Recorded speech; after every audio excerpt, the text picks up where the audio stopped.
இங்கிருந்து இன்னொரு கேண்டிடேட் எங்கே போனாங்க தெரியுமா? அவங்க ரொம்ப பசிக்குதுன்னு கீழே சாப்பிட போயிருக்காங்க. ஓ ஓகே. அப்படின்னு யாராச்சும் கேட்டால் சொல்ல சொன்னாங்க. புரியலையே. டு பி ஹானஸ்ட், அவங்க கீழே இருக்க ஒரு கம்பெனியில் தான் இன்டர்வியூ அட்டன் பண்ண போயிருக்காங்க. அங்கே ஜாப் கிடச்சிச்சுன்னா ஷி மைட் நாட் கம் பேக்னு சொன்னாங்க. Oh okay, thanks.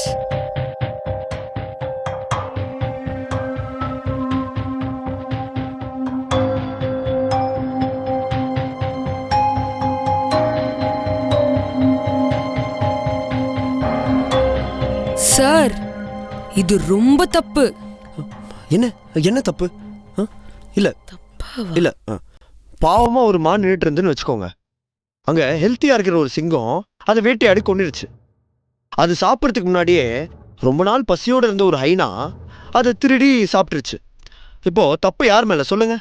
அது ரெண்டுமே அடுத்த வேளை சாப்பாட்டுக்காக அதை பண்ணுச்சு. அது தப்பு இல்ல. பொழைக்க 1000 வழி இருந்தாலும் திருடி கொண்டுதான் சாப்பிடணும்னு நினைக்கிற இந்த மனுஷங்க மேலதான் சார் தப்பு. மேடம் மேடம் மேடம், நீங்கள் என்ன ரொம்ப தப்பாக ப்ரொஜெக்ட் பண்ணுறீங்க. நான் அவ்வளோ ஒன்றும் தப்பான ஆள்லாம் இல்லை. ஓ, அப்படிதான் நான் ஸ்கூலில் படிக்கும்போது ஒரு நாள் டியூஷன் முடிச்சுட்டு வெளில வந்து பார்த்தா என் செருப்பை காணும். என்னடா செருப்பு இல்லையே, செருப்பு இல்லாமல் வீட்டுக்கு போனால் எங்கள் அப்பா தொலைச்சிருவாருன்ட்டு பக்கத்தில் இருந்த ஒரு செருப்பை போட்டுட்டு வீட்டுக்கு போயிட்டேன். இதென்ன அவ்வளோ பெரிய தப்பா?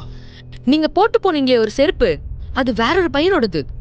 அன்னைக்கு அவன் செருப்பு இல்லாம வீட்டுக்கு போயிருப்பானே, அவங்க அப்பா அவனை கேள்வி கேட்டிருப்பாருன்னு நீங்க அன்னைக்கு யோசிக்கலனா அது தப்பு இல்ல. இவ்வளோ வளர்ந்தும் இன்னைக்கும் அது தப்பு இல்லைன்னு சொன்னீங்கன்னா அது